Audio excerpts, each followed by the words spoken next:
This is an ethics YouTube presentation on the effects of technology on learning and social skills by Tiffany Hudson for MBA Course 609 with Dr. Kala Seal.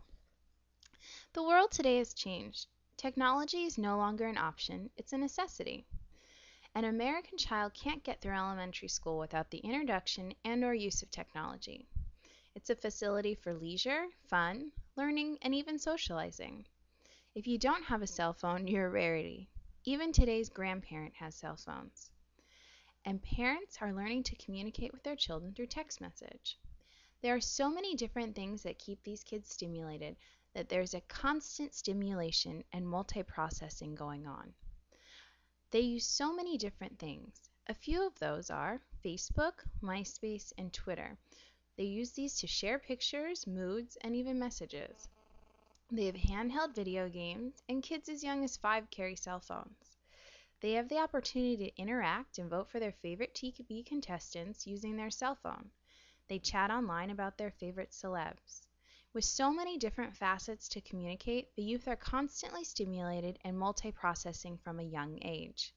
The effects of this on learning and social skills is under much scrutiny, particularly in what's deemed Generation Z. So we first have to understand what Generation Z is. Authors Strauss and Howie have suggested the name millennials to define this group of young people born between 1982 and sometime after 2000. They also have been called the Internet Generation, as well as Generation At. And one of the most telling names for this generation is Generation Now. Another term that's been used is Generation C, where C has multiple and often simultaneous meanings for click, content, connected, computer, community, and celebrity. The American Press Association's Media Center describes Generation C as creating, producing, and participating in news in a connected, informed society. This culture reflects a culture of immediacy that this generation is exposed to. Children of today will send text messages while watching TV and chatting with friends. Because Generation Z is still so young, definite conclusions on the use of technology and the effects of multiprocessing on social skills and long-time learning are still uncertain. There are valid concerns and arguments for both the positive and the negative effects. What we know for certain is that children without access to the new media will be developmentally disadvantaged.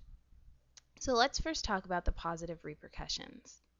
Kids use computers for activities that go hand in hand with our understanding of what constitutes a traditional childhood. They use the technology to play, learn, communicate, and form relationships as children always have. Development is enhanced in an interactive world. When kids control their media, they develop faster. An interesting 5-year report by the Sacramento School District in California found that students using multimedia and telecommunications showed improved attitudes towards reading, social studies, and science, and became more active and independent in learning. Some also showed improved reading scores, which are all pluses. Another important positive note to look at is what Professor Howard Garner at Harvard University identified as being that multimedia can go a long way in addressing the 7 intelligences by which people learn. The 7 intelligences include verbal linguistic intelligence, logical mathematical intelligences, visual spatial intelligence, bodily kinesthetic intelligence, musical intelligence, interpersonal intelligence, and intrapersonal intelligence. The use of multimedia and computer and the internet facilitate and help children in this generation to develop all of their skills and utilize and appreciate what works best for them. It also works as a beneficial tool for teachers in helping get to students with all different types of learning intelligences. Although there are several positive advantages, there are also some negative thoughts out there.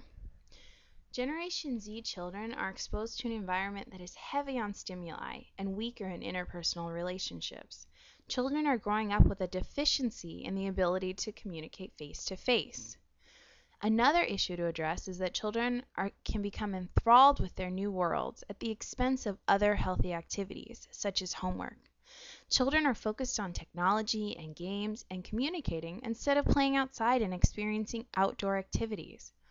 Many kids correct such imbalances themselves, but parents also have to be vigilant in making sure that this happens. It could also be deemed one of the reasons that our children are becoming so obese. In terms of learning, the number one negative effect is that children are not doing their own homework anymore. Today, more and more students are relying on the web to do the work for them. This can range from copying and pasting to paying a website to write a paper for them. Studies have shown that net-based readers are less able to determine what is and what is not a valid source, and are less skilled in critical reading and thinking. It's also been proven that telecommunications does not directly help performance on state or city mandated tests. And an interesting fact is that 10 years ago there was one computer for every 37 students. Now there's one for every 7, and 70% of American schools are online. But there are still nations that regularly leave us in the dust on academic tests, like Korea. And Korea focuses on good teaching and not on technology. Yet we spend billions of dollars on technology instead of spending it on music, art, libraries, maintenance, and other essential functions. So to draw everything up for a conclusion, Generation Y, the predecessor of Generation Z, was a generation of tensions, where the children embraced technology in a way that their parents' generation never could. But Generation Z contrasts with Generation Y in that it's the first generation to see parents and children embracing technology together, sending text messages from daughter to mother and mother to daughter. The results of this fundamental difference in the raising of children is still unknown, but children are being exposed to the virtual world at younger ages and more frequently. Parents are using these tools as teaching aids and entertainment for their children. This new generation is being molded for the onset to be unique, with the focus on advanced secondhand interactive learning techniques. Regardless, for better or worse, these children are in an environment with accelerated child development.